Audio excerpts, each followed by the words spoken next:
Բարև ձեզ հարգելի հետևորդներ, շարունակում ենք մեր հերթական հաղորդումը։ Մինչ բուն հաղորդման անցնելը կխնդրեմ ձեզ բաժանորդագրվեք մեր YouTube-յան ալիքին, սեղմեք զանգակ, դրեք լայք, ինչպես նաև կարող եք կիսվել ձեր ընկերների եւ ձեր բարեկամների հետ։ Կարող եք կիսվել նաև բարձր դասանի երեխաների եւ ուսանողների հետ, քանի որ իմ հաղորդումը զարգացնում է վերլուծելու եւ տրամաբանելու ունակությունը։ Մինչև հաղորդումը սկսելը ունենք հայտարարություն։ Հարգելի հետևորդներ, ովքեր կցանկանան միանալ մեզ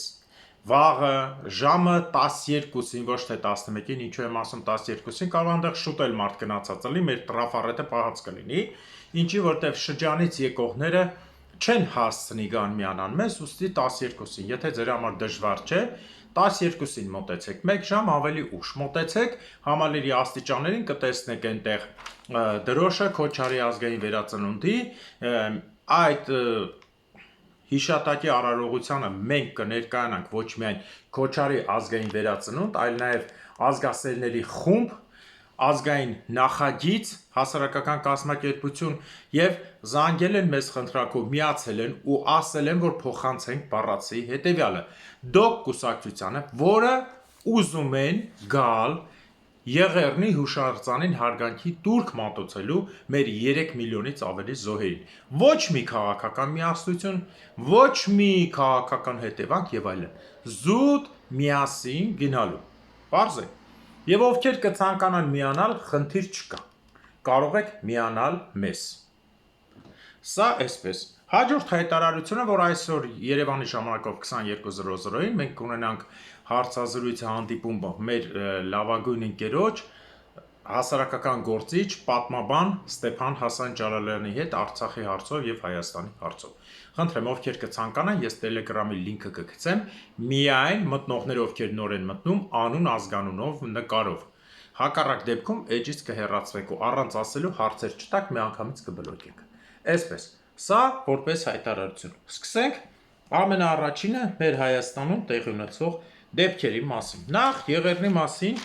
որը փորձում են ներկայացնել որպես Նիկոլ Փաշինյանը բնականաբար իրեն ղեկավարող ուժերի կողմից փորձել ներկայացնել չեղարկվող կամ կասկածի տակ դրվող, ելի հիշեցնեմ անգրագիտության հետ խնդիր ունեցող այս ամբողջ իշխանությանը, որ Եղեռնը դա ոչ թե հորդ նկարն է կամ մամայիդ բռնաբարողի նկարվանը պաշտամունքի միջոցներն է թուրքերին, որ պաշտպանում ենք, Եղեռնը դա հայ ազգի մի մասի 3 միլիոնից ավել հայերի, անմեղ հայերի կոտորածնա միայն նրա համար, որ իրենք հայ են։ Պարզ է։ Ու Եղեռնը ճանաչել են աշխարհի ավելի քան 37 երկիր, բացեք նայեք, եւ 37 երկրից բացի 25 առանձին երկրներ կան, որ առանձին մարզեր ու քաղաքներ, 50-ից ավելի քաղաքային միություններ եւ խմբեր։ Էնպես որ հելնեք երկին, կիչնեք գետին, գլուխները տակ պատին, թե պատը գլխին, դուք չեք կարողանալ, ինչա ձեզ թվում է կարողանալու դա ինչ-որ կասկածի տակ դնել, ինչա Նիկոլ Փաշինյանի հետևորդներ կամ նրան օգնողներ Հայաստանի 34 տարվա մութ ուժեր 35 տարվա, հա, ղեկավարությամբ, որ ուզում էի Փաշինյանով պրծցնեք այդ հարցը, ձեզ թվում է, որ դուք կկարողանաք լակոտի տեղ դնել աշխարհի բոլոր պետություններին, հա, 37, որ բան ու գործ չունի աշխարհը, բան ու գործ չունի։ Դրել են մի հատ կասկածելի միջոց 37 երկիր ճանաչել են, որից 37-ն է աշխարհի հզորագույն երկրներն են։ Հələ ես չեմ ասում ինչքան երկիր է ճանաչելու, 37-ի մեջ մտնում են ամենաուժեղ երկրները, բացի Մեծ Բրիտանիայից, Ֆրանսիան, Իտալիան, Գերմանիան, Ամերիկայի Միացյալ Նահանգները, Ռուսաստանը, Բելգիա, Նիդերլանդ, Եվրոպայի համարյա բոլոր երկրները, բացառությամբ մի քանի տզրուկների, օրինակ Էստոնիայի նման փնթի երկրի, որը կիսա ծագում ունի քոչվորական, նույնպես Հունգարիան քոչվորական ծագում ունի, հա, Իսպանիան չի ճանաչել որպես այլանդակ երկրների մեջ թուրքերի հետ առևտուր անող, մնացած բոլորը ճանաչել են։ Լատինական Ամերիկայի երկրներ, մահմեդական Լիբիա, մահմեդական Սիրիա եւ շատ շուտով կսկսվի մնացած երկրների շարանը։ Թուրքիան է ճանաչել 1919 թվականին։ Բացեք նայեք, դուք ուզում եք Չեխիալ հայտարարել Թուրքիայի 1919 թվի, որ արդեն Քեմալ բան ոչ մեկ չկա, այս հանրապետությունը ստեղծվում է, այդ ճանաչածը, հա։ Աստված սարը տենում է, ձունը դնում է, տեսեք ոնց եք փախնելու ես թուլախմբով, բայց ես ասել եմ քչով։ 20 հոգի Նիկոլ Փաշինյան, այդ մուտիլ ովքեքը, այդ ուղարկածը ձևերը մարդիկ կպայես քեզ փախնելու ժամանակ միացնել ճակատիդ կգրեն, գեղեցիկ։ Տատու էին անելու մեջքի, ոնց որ Ալիևին Արտակն ասում, գցելու ենք խուց բոլոր տեղերը գրածալնելու մի պատին Արևելյան Ադրբեջան, մյուս պատին գրածալնելու հայկական Գանձակ, մյուս պատին գրածալնելու Բագարան հայկական, մյուս պատին գրածալնելու հայկական մյուս քաղաքները, հա, Պարտավ, Ստեփանակերտ եւ այլն, այսպես Գետաշեն, մնացածը որ մեկը ասեմ, Քարհատ, Քարվաճառ, Սանասար, Վարանդա եւ մնացած քաղաքներ, որ ամեն նայելուց գժվի։ Քեզ հետագայում դու լփախի երկրից քեզ տեսնենք ժողովուրդը որտեղ ընդունելու, բայց դու պետք է փախնես, որտեղ մնացիր կախարան են անելու։ Ես ուզում եմ անդրադառնալ ջահերով երթին։ Ովքեր փորձում են ներկայացնել ջահերով երթը իբրև ազգի, ինչ ասեմ, հակառակ կողմ, դրանք հայազգի թշնամիներն են։ Տեսեք, ես միշտ ճիշտ եմ խոսում։ Թքած ունեմ ցանկացած մարդու անատի եւ խմբավորման վրա, ով որ հայկական եղերնի վրա կասկածում է։ Ջահերի երթը դաշնակների երիտասարդների գործն է, կազմակերպել են, ես ողջունում եմ, որտեղ դրա մեջ արդեն կա ոգեշնչման խոսք, ոգեշնչման արարողություն, այդ ոգեշնչման արարողությունը ոչ միայն իրենց, այլև ամբողջ ազգի համար շարժառիթ է, որ մարդը չմոռանա։ Էլի եմ կրկնում, ես դաշնակներին շատ եմ քննադատում, բայց այս գործը միանշանակ կարևորագույն գործերից մեկն է։ Ով որ փորձում է այսօր ջահերով երթը քննադատի, նա հայազգի թշնամին չի, նա հայազգի միջի սալմանեզլոզի եւ լուծի վիրուսն է, որ անընդհատ փորձում է հայազգին իր վիրուս տեսակով, լուծի վիրուս տեսակով որևէ վտանգ տա, բայց չի ստացվում։ Սա միանշանակ բոլորին է վերաբերվում։ Իսկ ինչ վերաբերում է ազգային ժողովում երեկվաց այս կրտուկ սարքած այս վիդեոն դիմացից չէի տեսել, ես հարցը չգիտեմ ինչա, ներկայացնում եմ, որ եղեռնի ընդունման համար է սկսեք կպել, բայց Վահե Ղալումյան, Հայկ Ղալումյան, այդ թնթի փորով կոլոտ կամանդիրներ, դուք չեք փախնելու Հայաստանից, դուք ավինը ձեր ու ստրիպտիզ ալենյա չեք փախնելու։ Նիկոլը շատ փախնի ինքը, կնոջ եղբայր եւ այդպես մի 2-3 հոգի իրանց հետ ասեմ։ Ինքը մենակ 6 հոգի են իրանք։ Կնոջ եղբայրն է, չգիտեմ քանի հոգի են, այդ մի քանի հոգով պետք է թռնեք։ Մենք 20-ից ավել մարդ չենք թողելու փախնեք։ Սա միանշանակ, այն է սա թողնում ենք փախնենք, որ արյուն չհանեք։ Իսկ եթե հանկարծակի փորձի կարուն հանեք, տեսեք, այս շանսը ձեր կվերանա։ Ուղիղ ձև եք ասում։ Ուղիղ ձևով ենք ասում, ձեր շանսը կվերանա, եթե արուն հանեցիք Հայաստանում։ Սա ամբողջը Հայաստանի իրավիճակի մասին, որ ջահերով երթի սկսել են արդեն հենց բանանել անուն դնել։ Դուք ինչ եք, որ այդքան երիտասարդի ուղեղի մեջ անուն դնեք։ Դուք ձեզնից ինչ եք ներկայացնում։ Փնթի ոչիլներ։ Գրագիտությունը նորաձև է, տեսանք տանդ պատերը, երեխեն չպետք է նկարի տան պատին, եթե նկարում է եսի ինչ է անդիասիրական ինչա, տանդ պատը տեսանք, սատանիզմ տուն ուներ, սա տունը մեջ ինչ ասես սատանաման նկարել էին։ Մոռանում եք ձեր քոչվոտ, չէ, դուք էլի նույն քոչվորն եք, դուք էլի հետև եք քորում, դեմ եք քորում, հոտ եք քաշում։ Տղետ էլ գնացել է եսիմում հարսանիքն են գովազդում, հայտնի չի դրա հարսանիքին, թե ոնց են հրավիրի աշոտիկին, ծնգները իրար սենց կպցրած քadzի նման պարում են, որ աղջիկը զուգարան է ուզում, աղջիկ երեխեքը դեմը չեն կանում, բայն այդպես խզիկոտ։ Ամեն ինչը նայվում է ու ոչ մեկը դուրս չեք գալու սրանից։ Հաջորդը միջազգային լուրերից ասեմ լավ լուր, որ Պոլսում երկրաշարժ է եղել 6.2 բալ եւ շարունակվելու է, ինչպես ներկայացնում են թուրքականային պրոֆեսորը, որի մի քանի տարի առաջ թքում էին երեսին։ Երկրաշարժի մասին դեռ վաղուց եմ ասել, քանի որ Աստված ունի պատժելու ձևեր։ Հիշեցնեմ ձեզ, որ ցավոք սրտի այդպիսի պատժելու ձևեր նաև հասել է մեր անիմայրաքաղաքին, որը մի պահ հասել էր արդեն կոռուպցիայի այն աստիճանին, որ անում ամեն ինչը վաճառվում էր։ Ամեն ինչը վաճառվում էր։ եւ աշխարհի վրա եզակի է լինում, որ ծաղկուն քաղաքները անհետ կորում են, այն էլ էս վերջին հազարամյակում այդպիսի բան չկա։ Դա անի քաղաքներ մեկը։ Դրա մասին չխորանամ, այսօրվա տոնով, հետո մի օր էլի կպատմեմ։ Անին ինչ այդպես եղավ, որտեղ փողով ամեն ինչ վաճառում են, աշխարհի ամենահարուստ առևտրական քաղաքներ, դե չմոռանաք երևի, Ժորժ ջան, այսօր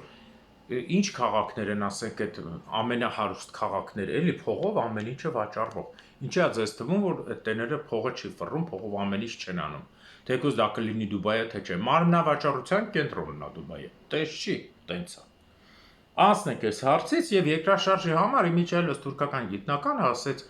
սա դեռ սկիզբն է, վերջը չի, 7-ից ավելի բալ երկրաշարժներ լինելու։ Հիշեցնեմ ձեզ, որ բացի նրանից, որ Աստվածապատժում, Թուրքիա Էրդողանի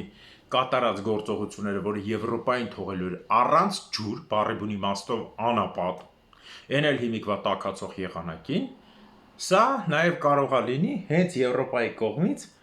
Թուրքիայի բացի նրանից քանդման, այլև իրար մեջ գզելու, կտրտելու եւ այլն ծրագրի մի մասը։ Ես համաձայն եմ ցանկացած դեպքում։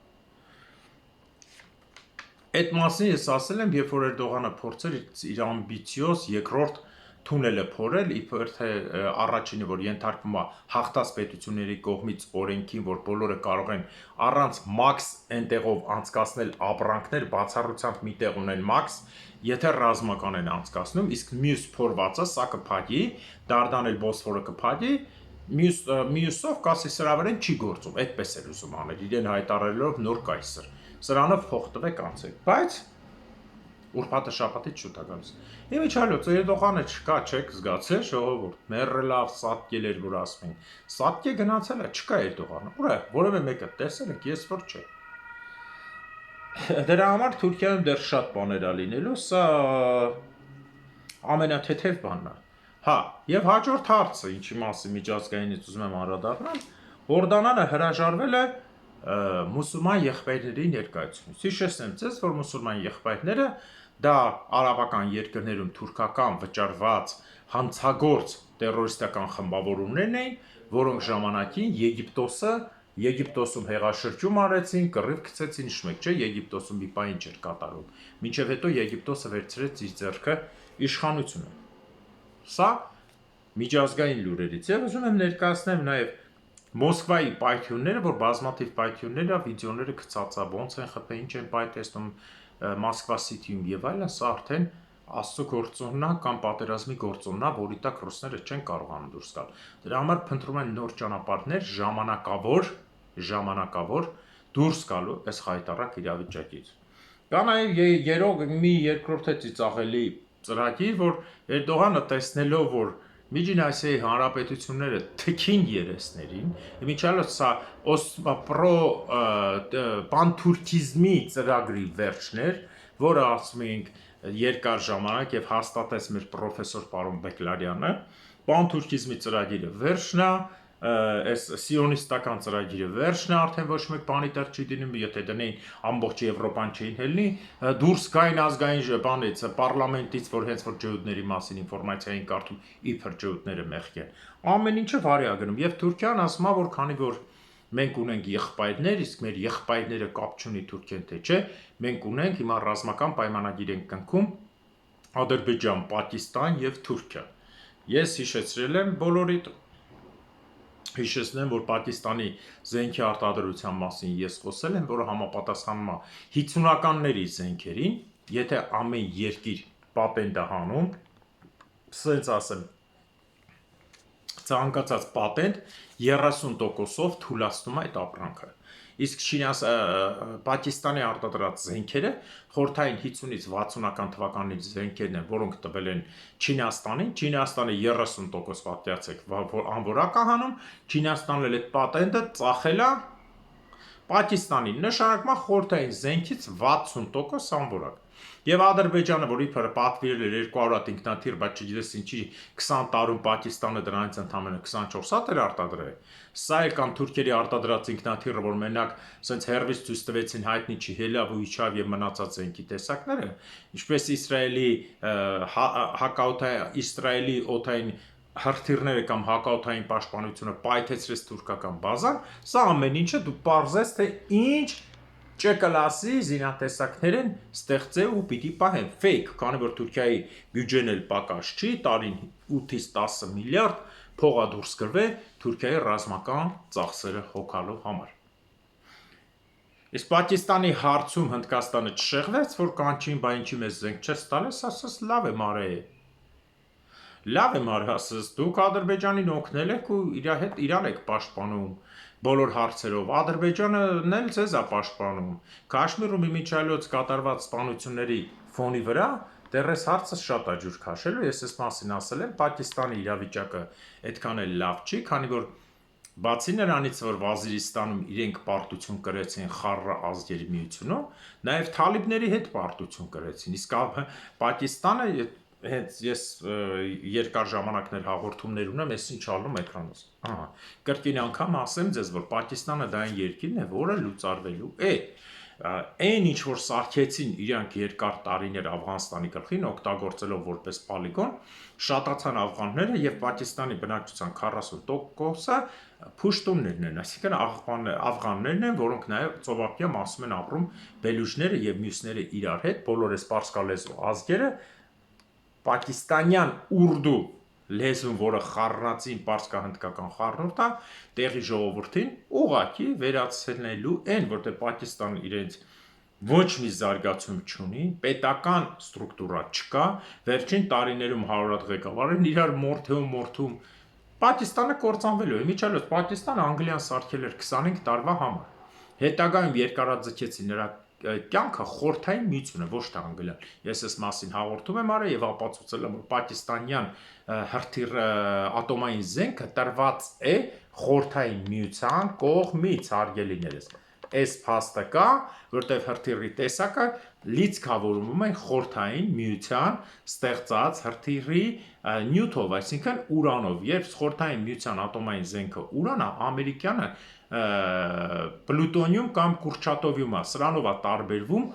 ով է տվել հրթիռ, ատոմային հրթիռների ծրագիրը կամ ատոմային զենքը տվյալ երկրին։ Բոլորը միշտ ասում են, վայ Անգլիան սարքեց Հնդկաստանի դեմ, վայ Անգլիան է տվել, բանից պարզվեց, որ խորհրդային միությունը եւ տվել է Հնդկաստանին եւ Պակիստանին։ Բաժանիր, որ տիրես հիմունքով, այն ինչ որ անում է Հայաստանի ու Արցախի հետ, բայց այլևս այդ չի շարունակվելու։ Ինչքան էլ Նիկոլը գնա ամսինին մտնի Պուտինի տակը, այս հարցը չի գնալու։ Ռուսական շպիոնը այստեղ չի անցնելու։ Սա Պակիստանի մասին, որովհետև այս Պակիստանի վերացումն էլ շատ մեծ նշանակություն ունենալ է տարածաշրջանի համար։ Պարզ է, եւ ես այս մասին էլ եմ ասել, չեն միացնի որևէ երկրի, բայց Բելուջիստան պետություն, որը 3 այս հսկա պետություններից պետք է կտրվի, որտեղ 1.648.000 Իրանն է, 652.000 Աֆղանստանն է, 804.000 Պակիստանը, ամեն մեկից 350 կամ 150.000 կտրվելու է Իրանից,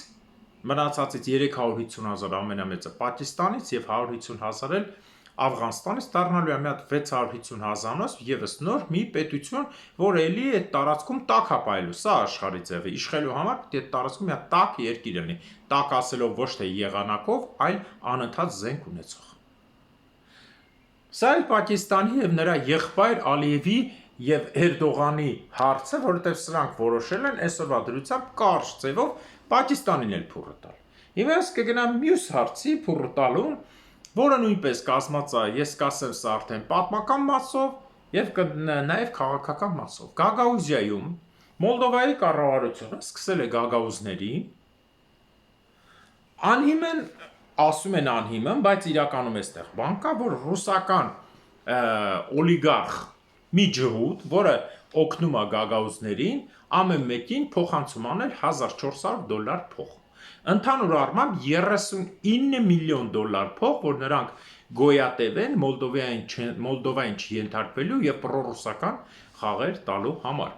Եվ Մոլդովայի դատարանը, որ ցրեց, ասացի արդեն, տեսեք, տնային կալանքի մեջ է պրեզիդենտը, տնային կալանքի մեջ է,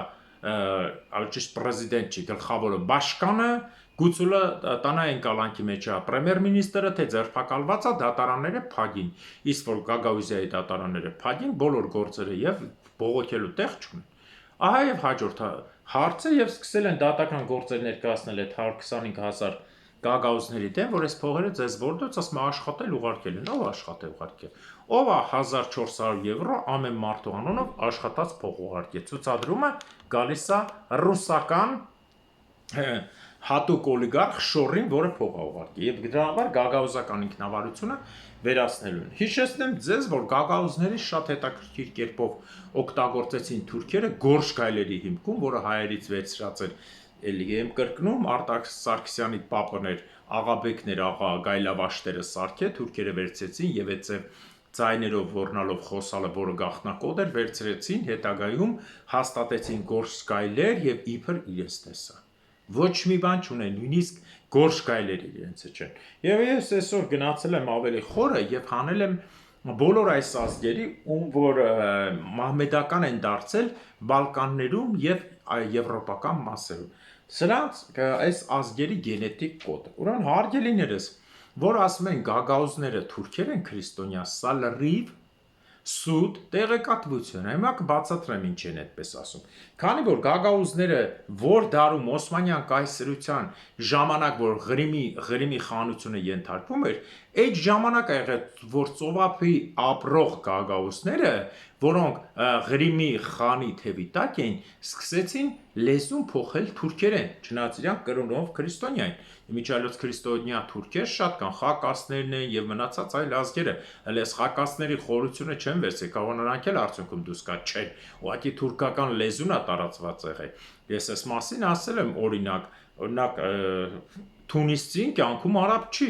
Դուք հարցրեք Թունիսցուն արաբես թե չէ, ինքը կասի չէ, ու այդպես է, Եգիպտոսցուն ասես արաբ կվիրավորվի, որտեղ ինքը Եգիպտաց է, ինքը Ղպտի, քրիստոնյաները Ղպտի, Եգիպտիոս պետության հիմքի մասն են, ուղղակի արաբախոս են, իսկ մամեդականներին որպեսզի տարբերեն Ղպտիներ եւ արաբախոսներ, եգիպտացիներ։ Այսպես է, ու բոլորի մեջ է սա։ Ես նույնը ներկայացրել եմ թե Օմանի մասին, Օմանը արաբ չեն, այսօրվա դրությամբ իմիջիայլոց մեծ երկրներից միակ երկիրն է, որը 50%-ը քրիստոնյա են եւ այլ կրոնների են 50%-ն են միայն մամեդական էներ իբադանյան ուղությունը սա լրիվ ուրիշ ուղություն է։ Նույն Եմենը, որ տարբեր ձևով փոխվել է, եմենցին արաբ չէ, արաբներն են ասում, եմենցի արաբերեն է խոսում, բայց ինքը արաբ չի։ Շատ է որ հանրապետությունները կոչվում են Եմենի արաբական հանրապետություն։ Այտենց Դոնեցկն է կոչվում է Դոնեցկի ժողովրդական հանրապետություն։ Խո դա չի նշանակում Դոնեցկում ռուս են, Ուկրաինայի մասն է դա, ճանաչված աշխարհում։ Հիմա կանցնենք այս ազգերին եւ ինչ է ժողովուրդներին բոլորին ներկայացվան որպես թուրքեր։ Բանն այն է, որ երբ որ Օսմանյան կայսրությունը եկավ, տեղական խմբերից մարդկանցից որ ուզում էր պոստ տալ, նրանք կրոնը փոխում են եւ որպեսի տեղացիների հետ նաեւ էլի բաժանի որ տիրես հակասություն ունենա, նրանք տեղական տեղանվանվան, ոնց որ Ադրբեջանը, տարածաշրջան Ադրբեջանի Ատրպատականի անունով անվանված, այսինքն ցեղերին տեղական անվանումներ տվեցին, որ այս մարդիկ տարբերվեն այդ ժողովրդից տեղի։ Օրինակ, գագաուզները սրանք գենետիկ կոդով իրանք ոչ թե թուրք են, այլ հյուսիսային Բուլղարիայի եւ ռումինացիների խառնուրդներ են։ Պարզ է, չէ՞, վալախների եւ բուլղարական էթնիկ կոդ կա, սրանց մոտ թուրքական գիծ չկա։ Ուղղակի չկա։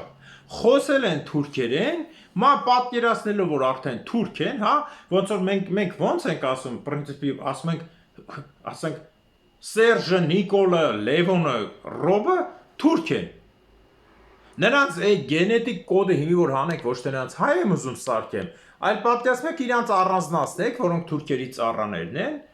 ու առանձին թուրք ազգ սարքեք, բայց իրանց գենետիկ կոդի մեջ բուն թուրքը չի։ Պարզ է, չէ՞ ինչ եմ ձեզ ուզում ասել։ Ոչ թե արդարացնում եմ, այլ ընդհակառակը բացատրում եմ ձևը։ Այսպես որ մենք նայում ենք նաև փոմակների պատմությունը։ Ուրեմն փոմակները սրանք 1 միլիոն, մոտ 1 միլիոն, դե քիչ թվերը սխալ, կարող է 600,000։ 1 միլիոն սրանք փրուգիացիներն են։ Փրուգիացիները, որոնք ընդունել են մամեդական եւ Փրուգիայից, Փոքր Ասիայից հայկական ցակման ուղությամբ հասել են մինչեւ Արևելահռոմեական կայսրության ժամանակ հայկական կայսրության Բյուզանդիայի մինչև Բալկաններն են իշխել եւ այլն, այստեղ արդեն ովքեր պոստի են եղել, ոնց որ նույն Ալևիները Կիլիկիայի Կիլիկիայի հայերը, ովքեր պոստի են, ընդունեցին ձևական մի մամեդականություն ուղղության, ալավիտները, որը դառավ Սիրիայում իշխանություն, այսօր իշխանության են իրանք։ Բարձա, այսինքն մամեդական են, բայց թե զատիկն են տոնում, թե Քրիստոսի ծնունդն են տոնում, հասկանում եք, միջանկյալ կրոն ստեղծեցին, որ եւ իրանց քրիստոնեությունը չկորի եւ ասեն, հա լավ, մուսուլման են, գնացեք այստեղ։ Իմիջիալոց այս բոլոր ազգերը բեկթաշիներ են։ Ինչի բեկթաշին բացատրել եմ իջա։ Բեկթաշի նշանակում է այն մամեդականը, որը ընդհանրապես խմելու հանդեպ պրոբլեմ չունի, կարճ շոր հագնելու հանդեպ պրոբլեմ չունի,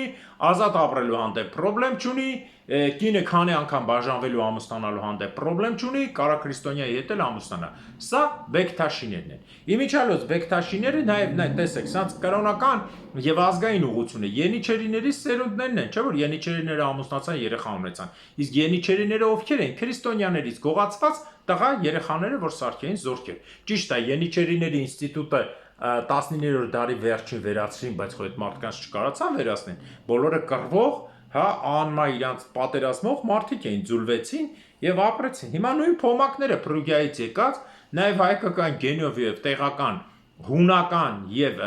բալկանյան գեները խառնվեցին, այս մարդիկ ովքեր էլի ուժեղ էին դրեցին պոստերի, քանի որ այդքան թուրք հերիք չէր դնեին պոստի, թուրք այդքան է չկա, նրանց անվանեցին փոմակներ, որոնց գենետիկ կոդում թուրքը 0 է, այո, տեղի ժողովուրդները քրիստոնյա նրանց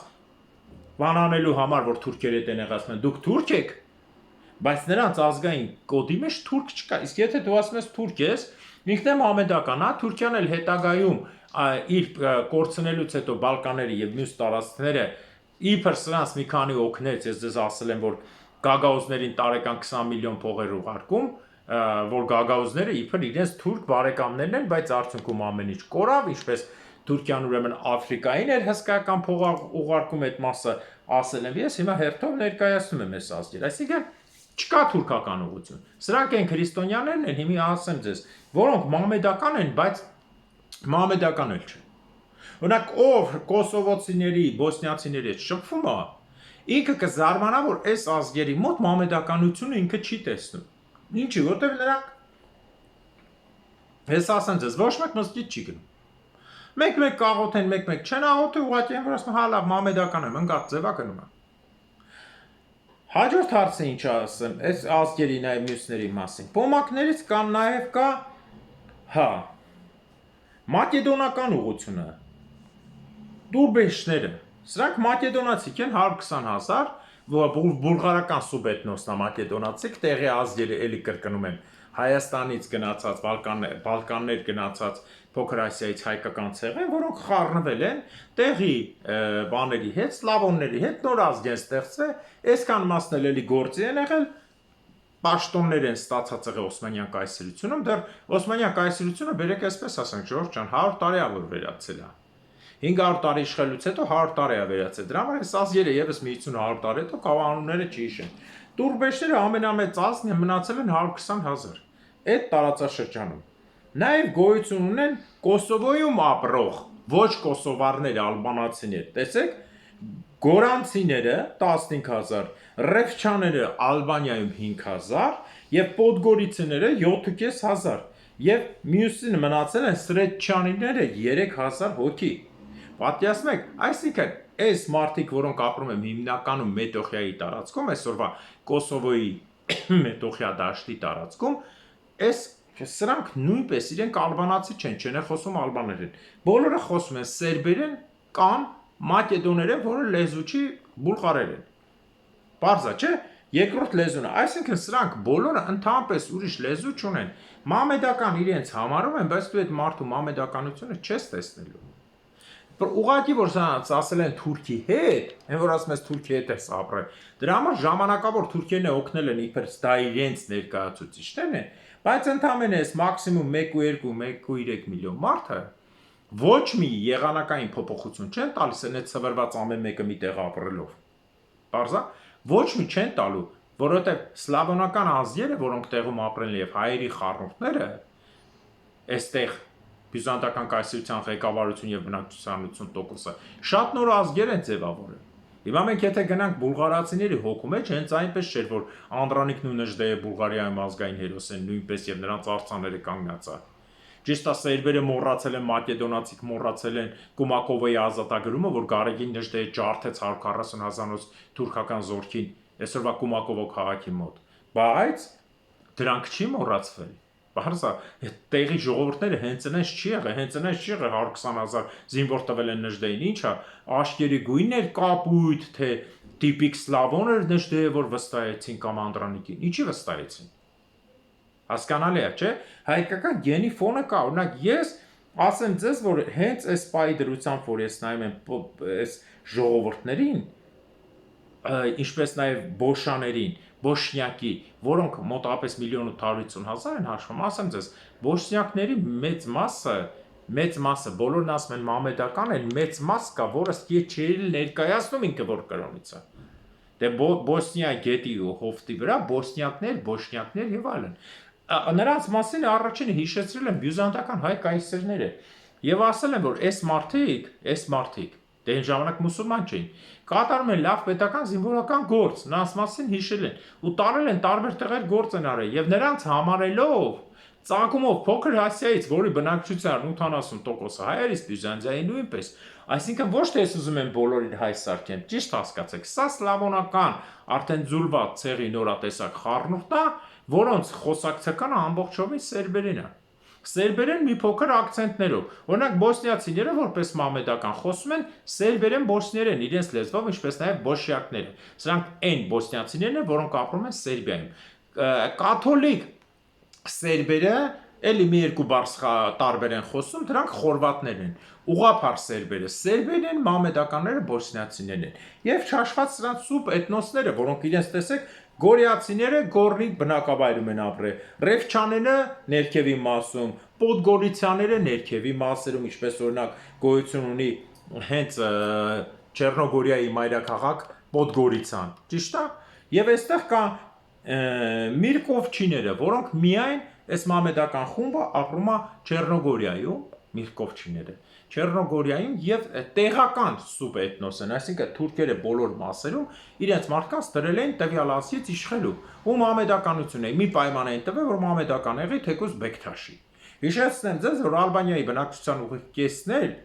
քրիստոնյա է, քանի որ ալբանացիները տեղացի չեն, ժամանակին ոչ միտեղ չի հիշվում, ըստ երևույթին էլի բյուզանդական կայսրության ժամանակ ալբանացիները գաղթեցին, քիչ-քիչ եկան Եվրոպա հայերի օգնությամբ, Հայաստանի կողքի աղվանքի ցեղերից մեկն է, 26 ցեղ են ունեցել, եկան այդտեղ սկզբում քրիստոնյա ապրան, հետո թուրքերը եկան, տեսան, որ ուրիշ ազգ է, սրանց ասին, कि ով մամեդականություն կընդունի, նրան կտանք պոստի, միջալոց ալբանացիներից շատ քիչ մարդ մամեդականություն ընդունեց, երևի 10%-ը տարիների ընթացքում նրանց թիվը հասավ 50%-ի, բայց այսօր էլ եմ ասում, մամեդական ալբանացում,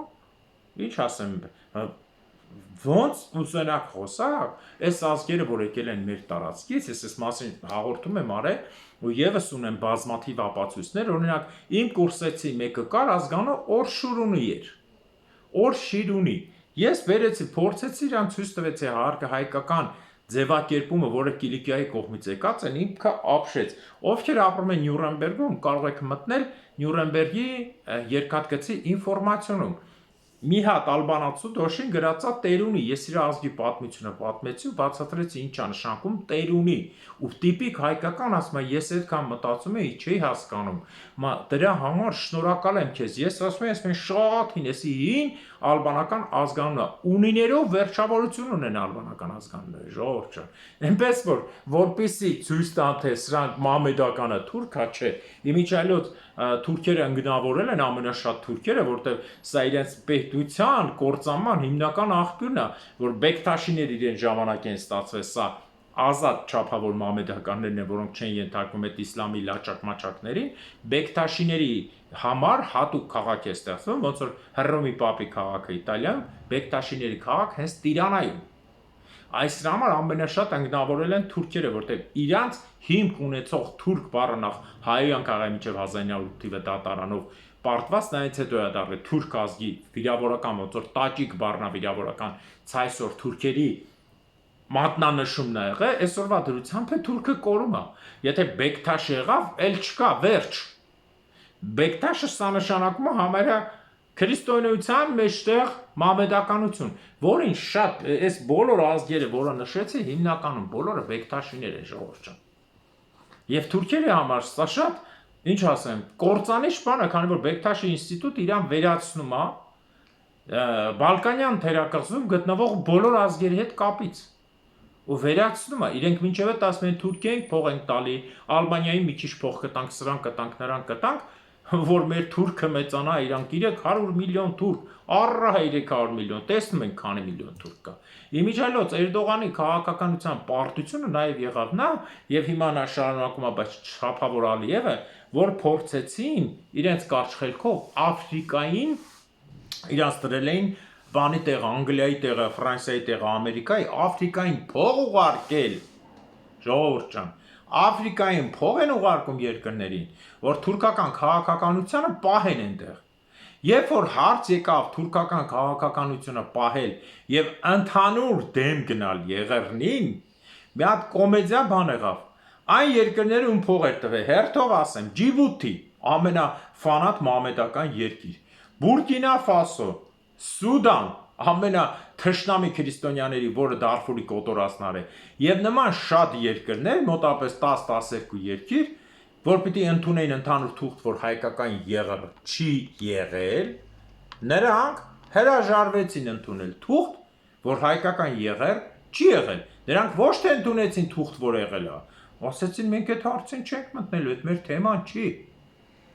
Թուրքերը ստիպված դիմեցին Ինդոնեզիային ու Մալայզիային։ Մալայզիան ասեց, ես ընդհանրապես մամեդականության հետ կապ չունեմ, շատ է որ բնակչության 30%-ը մամեդական է։ Ինդոնեզիան ասեց, հա ինչ անենք, ես ամենամեծ երկիրն եմ, ասում են մամեդական, բայց ասեմ ձեզ, որ Ինդոնեզիայի տարածքով ինքը ընդհանուր տարածքով մամեդականությունը զբաղեցնում շատ փոքր տեղեր։ Մի քանի կղզի, մնացած բոլոր կղզիները Սուլավեսին է, այնտեղ ամբողջ թեկուզ Բորնեո կղզին է, որը Կալիմանտանն է, եւ Պապուա Նոր Գվինեայի մասը ապրում են քրիստոնյաներ, Զոնզյան կղզիների եւ այլն։ Ինդոնեզիան ասաց, հոп, ես ինչ եք գցում, պատերազմի մեջ երկրի ներսը, ես եթե որևէ բան ընդունեմ հակառակ, հա, ինձ մի գցեք ձեր խաղերի մեջ։ Դիմեցին մի շարք երկրների Աֆրիկայի, մոտավորապես Թուրքիան 18 երկրի փող էր ուղարկել, չեմ ասում տենց 100 միլիոններ, այսինքն մի 20-25 միլիոն տվել էր մի երկրում մի բան էր սարքել, Էրդողանն էր գնացել բացմանը 20-25 միլիոն էստեղ, 50 միլիոն դե ով իր մոտա, որպես հին Օսմանյան գաղութ, ընդունենք ասենք Սուդանի մի մասը, Սուդանին եւ մնացածին մի 100 միլիոն փող էր տվել։ Այդ փողերը ցնդավոտ։ Սա է քաղաքականության այն ապացուցող մասը, որ նույնիսկ մամեդական ֆանատ երկրները չգնացին Եղեռնին, որ ասեն չի եղել։ Իրանք ասեն մեր անունը չտաս։ Մենք չկանք աղբետ ջան, հաջողություն, գնա քո համար, քո ինչ ասեմ, ջուրը խմի կամ շան լափը թքեր ու պրծի ասի, մեզ մի խառնի։ Հիշում եք, չէ Պաղեստինի ղեկավարության պատասխանը Ալիևին։ Մենք ինչքան հարգում ենք հայ ազգին, այդքան էլ հարգում ենք մյուս ազգերին։ Խնդրում եմ մեր ու հայերի մեջ սև չխփեք։ Այն նման պատասխան նույնիսկ ավելի կոպիտ եղել, ամենակոպիտ եղել է Ինդոնեզիայի ու Մալայզիայի կողմից։ Բայց այդքան փող է լցնում, տեսակ ինչ է լինում։ Սա այն հարցն է, որ Եղեռն է այնքան ցավոտ բան է, որ ոչ մեկ չի ցանկանում իր վզին վերցնի չեղյալ հայտարարելու վիճակը։ Ու եթե նույնիսկ մամեդականը չի վերցնում, Նիկոլ Փաշինյանն է ուզում վերցնի կարճ խելքով։ Սա արդեն հարցի մյուս կողմն է, ինչի է վերցնում, ինքը ավելի շատ վատ ինչ բանար է Հայաստանին, որ դրա դիմաց այս Եղեռը ինքը փորձում է սղացնել դրա տակ։ Սա մենք կտեսնենք, որովհետև շատ շուտով է Նիկոլը գնալու։ Ես միշտ ասում եմ, ինչքան շուտ Ժողովուրդ ջան, աշխարհում կան բաներ, որոնց ղեկավարը ես չեմ, այ երբ որ ես ելեի այդ հարցերի ղեկավարը միջազգային, ես ես կոնկրետով կասեի օրը։ Այսքանով ուզում եմ ավարտեմ այսօրվա հաղորդումը, հիշեցնեմ ձեզ, որ վաղը ժամը 12-ին Համալիրի աստիճանների մոտ կտեսնեք Քոչարի ազգային վերածնունդ կուսակցության տրաֆարետը դրոշներով, կարող եք ովքեր կցանկանան, կարող եք միանալ մեզ, սա քաղաքական միություն չէ, սա զուտ ազգային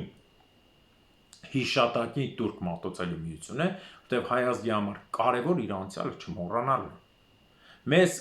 միանալու են, մենք միասին ենք, նախ միասին ենք ազգային վերածնունդ Քոչարի կուսակցությունը, ազգասերներ խումբը եւ ազգային նախագիծ հասարակական կազմակերպությունը եւ խնդրանքով մեզ է միացել դոկոս կուսակցությունը, ոչ թե նրա համար որ քաղաքական, այլ զուտ ներկայացնում է մեր երկուսի խոսակցությունները ոչ քաղաքական զուտ եղեռնի թեմայով, ովքեր կցանկանան կարող են միանալ։ Եվ Երևանի ժամանակով 22:00-ին մենք հանդիպում կունենանք հարցազրույց շատ կարևոր եւ հետաքրքիր պատմաբան Ստեփան Հասան Ջալալյանի հետ, որը Արցախի Հասան Ջալալ-Դոլայի